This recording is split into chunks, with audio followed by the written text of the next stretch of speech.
سمجھ ہو کی سنے تو 40 سال سے سنتا ہے نا. بہرحال میں نے جس آیت کریمہ کی تلاوت کا شرف حاصل کیا، اللہ رب العزت ارشاد فرماتا ہے قد افلح من زکاہا، تحقیق کہ وہ فلاح پا گیا جس نے اپنے دل کو پاک اور صاف کر لیا. ٹھیک ہے، اب تو سرل طریقے سے تو انواز سمجھ آ گیا نا. جس نے اپنے دل کو، اپنے ہردے کو صاف کر لیا. ٹھیک ہے، کامیابی اسی کو ہے. اور دیکھو میں آپ کو بتاتا چلوں، ایک بہت بڑے بزرگ گزرے ہیں، ان کا نام ہے حضرت مالک بن دینار رضی اللہ تعالی. یہ بہت صوفی درویش منوش چلن، بہت بڑے مفتی چلن، علامہ چلن، بڑے بڑے مولانا، مفتی، فقیر ان کے سامنے ظاہر ادب طے کرتے تھے اور مرید ہونے کی تمنا کرتے تھے کہ کاش کہ مجھے ان کا سلسلہ مل جائے کہ دامن سے میں لگ جاؤں. کیا عرب کیا عجم، ہر جگہ آپ کا شہرہ، جہاں آپ چلے جاتے علم و عرفان کی موتی بکھیر دیتے تھے، معرفت کا جام پلا دیتے تھے. حضرت مالک بن دینار، میں آپ کو ان کے نام کے ساتھ جو بن دینار لگا ہوا ہے اس کے تعلق سے بھی تھوڑا سا بتا دینا چاہتا ہوں. یہ ندی پار کر رہے تھے، نوکا پہ بیٹھے ہوئے تھے. اب آپ جانتے ہوئے جیسے یہاں تو ندی ہے نہیں، کوئی ندی ہے، نوکا ہوگا تو ختم ہو گیا ہوگا، ہے نا. کسی کو اگر جھارکھنڈ جانا ہو تو فرکا کے پاس سے جو اسٹیمر جاتا ہے تو اس پہ جب بیٹھو گے تو کوئی پیسہ وصولتا ہی نہیں وصولتا، کرایہ لیتا ہے کہ نہیں لیتا، فری پہنچا دیتا ہے، فری میں ہے نا. کوئی اسٹیمر چلتا ہے تو اس میں ایک آدمی چلتا ہے، پیسہ لاؤ پیسہ لاؤ پیسہ لاؤ، سب سے ٹکا جمع کرتا ہے. ٹھیک، مالک بن دینار کے پاس جب آیا تو کہا ٹکا لاؤ، تو آپ نے جیب میں ہاتھ ڈالا تو دیکھا جیب پھٹی ہوئی ہے. اب مالک بن دینار نے سوچا یا اللہ جدی ہمیں ٹکا دیو نا، یہ ہم کو بہت لجت کرے گا، اپمانت کرے گا. ہماری بھاشا میں ڈھونڈ ڈھونڈ کے لاتا ہوں، ہے نا، لجت کرے گا، اپمانت کرے گا. فوراً اللہ سے عرضی لگائی کہ اللہ میری لاج بچا لے، اللہ میری عزت رکھ لے، ورنہ یہ انسان مجھ کو ذلیل کر دے گا. ابھی دعا کی ہی تھی کہ اللہ کے حکم سے سمندر کی مچھلیاں ایک دو نہیں، بہت سی مچھلیوں نے اپنے مکھ میں دینار رکھا اور کود کود کے نوکا، کود کود کے نوکا. سبحان اللہ، سبحان اللہ. سب مالک نے دینار کی گود میں، پتہ نہ بیٹھے سے دینار لے لے کر کے گود میں. مچھلی جب آ گئی تو آپ نے اللہ کا شکر ادا کیا اور اسی روز سے وہ مشہور ہو گئے مالک بن دینار.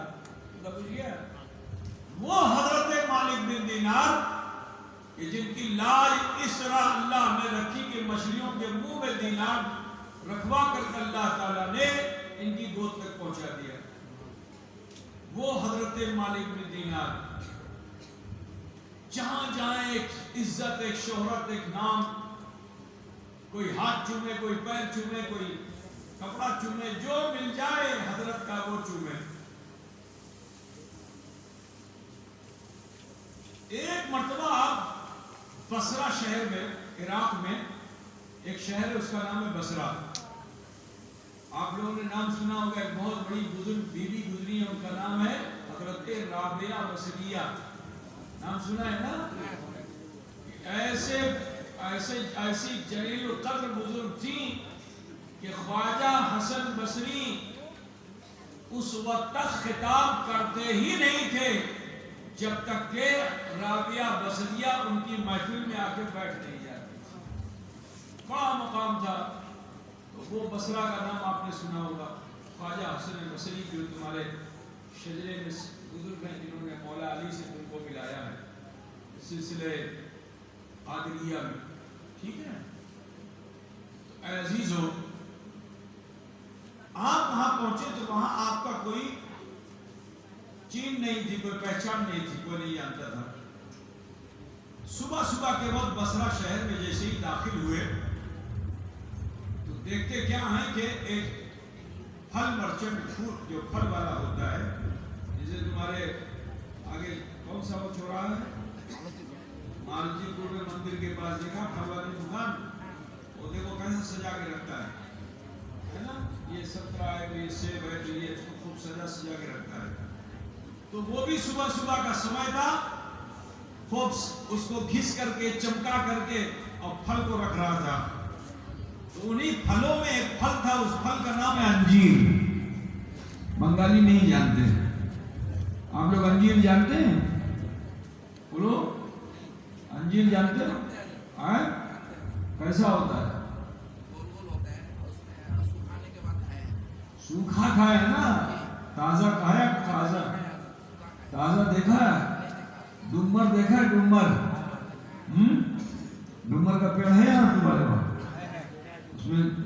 اس میں تنے میں بھی پھل نکلتا ہے نا, شاخا میں بھی پھل نکلتا ہے, تنے میں بھی پھل نکلتا ہے, ڈومر.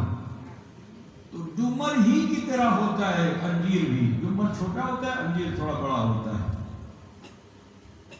اب اس انجیر کو دیکھنے کے بعد آپ کے من میں خواہش ہوئی کہ یہ انجیر میں کھا لوں. دکاندار کے پاس گئے, دکاندار سے کہا کہ دکاندار یہ انجیر اپا کے دو, ابھی کھاؤ. دکاندار نے کہا ٹکا لاؤ. پھر وہی مسئلہ, ٹکے کا جیب میں ہاتھ ڈالا تو جیب پھٹی ہوئی. اب بڑی چنتا میں ہوئے کہ اللہ کی کری نا. فوراً خیال آیا کہ میری تو سب عزت کرتے ہیں, کوئی ہاتھ چومتا ہے, کوئی پیر چومتا ہے, ٹوپی دے دوں تو احترام کرتا ہے, جوتا دے دوں تو سر پہ رکھ لیتا ہے.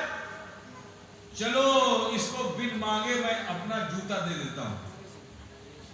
اور جوتا اپنا اتارا دونوں اور ہاتھ میں لے کے کھڑے ہو گئے. دکاندار تو پیٹ کیے ہوئے تھا, کام کر رہا تھا, پھل لگا رہا تھا. کہا دکاندار پھل دے. اس نے کہا ٹکا لاؤ. مڑ کر کے جو دیکھا تو دونوں ہاتھ میں جوتا.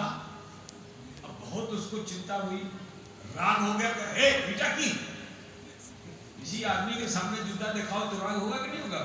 اے کی کوشش بیٹا کی. کہا سن, میرے پاس ٹکا پیسہ نہیں ہے, تم ایسا کرو یہ میرا جوتا لے لو, اس کے بدلے میں مجھ کو یہ انجیر دے دو. اب تو دکاندار اور راگ ہو گیا, پاگل ہو گیا کیا, دماغ خراب ہو گیا کیا؟ ایک تو جوتا دے رہا ہے وہ بھی پھٹا ہوا جس کا کوئی مول نہیں. ارے جاؤ سکالے سکالے ہمار بونی خراب کرچن دوئی ہے نا, بنگلہ میں ایسی بولتے ہیں نا, سکالے سکالے ہمار بونی خراب کرچن, جا ڈانٹ کر کے بھگا دیا. حضرت مالک بن دینار نے اپنا جوتا بغل میں دبایا اور کانتے ہوئے دکان سے آگے بازار سے نکلے اور اللہ سے عرضی لگانے کہ اے اللہ, میں نے جیون بھر اپنے نفس کو ایمان کی گھرن پر کوٹا, پھر بھی یہ مردہ نہیں ہوا,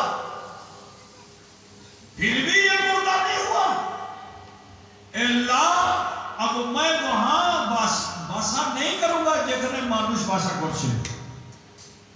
আমি জঙ্গলের মধ্যে বাসা করব, যেখানে জানোয়ার থাকছে সেখানে আমি বাসা করব. اور روتے ہوئے کانتے ہوئے چپل کو جوتے کو بغل میں دبائے ہوئے. اب کوئی آدمی اگر بہت زیادہ تکلیف میں ہوتا ہے, دیوانہ ہو جاتا ہے, تو اس کا حال کیا ہوتا ہے کہ وہ چلے گا تو پیر ادھر پڑے گا, تو پیر ادھر پڑے گا, ٹھوکر لگے گی, دھولا اڑے گا, یہی سب تو ہوتا ہے. تو وہ دیوانہ وار چلے جا رہے تھے. اب ادھر یہ جو دکاندار تھا, اس کے پاس سارے دکاندار جمع ہو گئے